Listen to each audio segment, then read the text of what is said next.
ಈ ತಾಮ್ರಪತ್ರಕ್ಕೋಸ್ಕರನೇ ಅಪ್ಪ ಅವನ್ ಮಗುನ ಕಿಡ್ನಾಪ್ ಮಾಡಿದ್ದು. ಚಿಕ್ಕ ಮಗು ಹಸುವಾದ್ರೆ ಅಮ್ಮನ್ನ ಹಾಲು ಕೇಳೋದಕ್ಕೂ ಬರ್ದೇ ಇರೋ ಚಿಕ್ಕ ಮಗುನ ಅಡ್ಡ ಇಟ್ಕೊಂಡು ನಮ್ಮನ್ನ ಹೆದರ್ಸ್ತಾ ಇದ್ದಾನೆ ಅಪ್ಪ. ಈಗ ನಾನು ಅಶ್ಮಿತಾ ರೂಪದಲ್ಲಿ ಹೋಗಿ ತಾಮ್ರಪತ್ರನ ತಗೊಂಡ್ಬಂದ್ಬಿಟ್ಟೆ. ಇದಕ್ಕೋಸ್ಕರನೇ ಅವನು ಕಾಯ್ತಾ ಇರೋದು. ಇದು ಅವನ್ ಮುಖದ ಮೇಲೆ ಬಿಸಾಕಿ ಮಗುನ್ ಹೇಗಾದ್ರೂ ಕರ್ಕೊಂಡ್ ಬರ್ತೀನಿ. ಈಗ ನೀವಾಗ್ಲಿ ಶೌರ್ಯ ಸರ್ ಆಗ್ಲಿ ಯಾರೇ ಬಂದ್ರು ಮಗು ಪ್ರಾಣಕ್ಕೆ ತೊಂದ್ರೆ. ನಾನು ಇದನ್ನ ಒಬ್ಳೆ ಮಾಡ್ಬೇಕು ಅಪ್ಪ. ಚಿಕ್ಕ ವಯಸ್ಸಲ್ಲಿ ಅಮಾಯಕಿ ತರ ಇದೆಯಮ್ಮ. ಈಗ ನಿನ್ ಧೈರ್ಯ ನೋಡ್ತಿದ್ರೆ ನನಗ್ ತುಂಬಾ ಗರ್ವ ಆಗುತ್ತಮ್ಮ. ನಿನ್ ಮೇಲ್ ನನಗೆ ನಂಬಿಕೆ ಕೂಡ ಬರ್ತಿದೆ. ನೀನ್ ಏನ್ ಬೇಕಾದ್ರೂ ಮಾಡ್ತೀಯ ಅಂತ. ಇದು ನನ್ ಜವಾಬ್ದಾರಿ ಅಲ್ವಾ ಅಪ್ಪ? ನಿಜಾನೇ.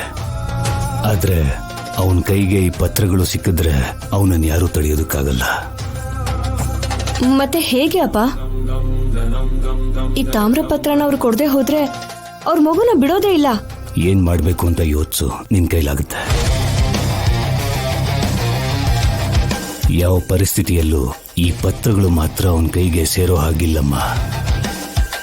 ನಮಗೆ ಮಗು ಎಷ್ಟು ಮುಖ್ಯನೋ ಈ ಊರು ಆ ದೇವಸ್ಥಾನ ಅಷ್ಟೇ ಮುಖ್ಯ. ನನಗ್ ಗೊತ್ತು ನಿನ್ನಿಂದ ಆಗುತ್ತೆ.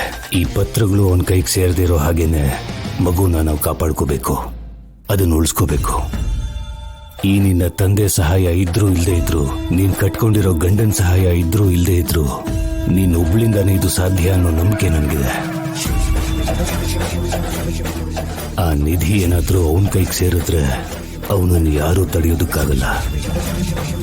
ಒಬ್ಬ ಗೌರ್ಮೆಂಟ್ ಅಧಿಕಾರಿಯಾಗಿ ಆ ನಿಧಿನ ನೀನು ಸರ್ಕಾರಕ್ಕೆ ಒಪ್ಪಿಸ್ಬೇಕು. ಅಂಥ ಸ್ವಾರ್ಥಿಗಳ ಕೈಗೆ ಅದು ಸೇರಬಾರ್ದು. ಅದು ನಿನ್ ಜವಾಬ್ದಾರಿ.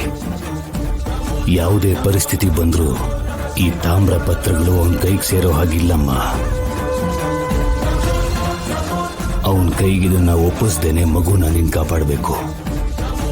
ಈ ಪತ್ರಗಳನ್ನ ಅವನ ಕೈ ಕೊಟ್ಟು ನೀನ್ ಮಗುನ್ ಕರ್ಕೊಂಡ್ ಬಂದ್ರೆ ಒಬ್ಬ ಸೊಸೆಯಾಗಿ, ಆ ಮನೆ ಸೊಸೆಯಾಗಿ, ಆ ಮಗುಗೆ ದೊಡ್ಡಮ್ಮ ಆಗಿ ನೀನ್ ಗೆಲ್ಬೋದೇ ಹೊರತು ಒಬ್ಬ ಜವಾಬ್ದಾರಿ ಇರೋ ಅಧಿಕಾರಿಯಾಗಿ ಮಾತ್ರ ನೀನು ಸೋತ್ ಹೋಗ್ತೀಯ. ಯೋಚನೆ ಮಾಡಿ ನೋಡು. ಆ ಮಗುನ ಕಾಪಾಡು, ಹಾಗೆ ದೇವಸ್ಥಾನನೂ ಕಾಪಾಡು. ಸರಿಯಪ್ಪ, ನನ್ಮೇಲೆ ನೀವಿಟ್ಟಿರೋ ನಂಬಿಕೆನ ಹಾಳು ಮಾಡ್ಕೊಳ್ಳೋದಿಲ್ಲ. ನೀವು ಹೇಳ್ದ ಹಾಗೆ ಮಾಡ್ತೀನಿ. ನನ್ನನ್ನ ನಂಬಿ.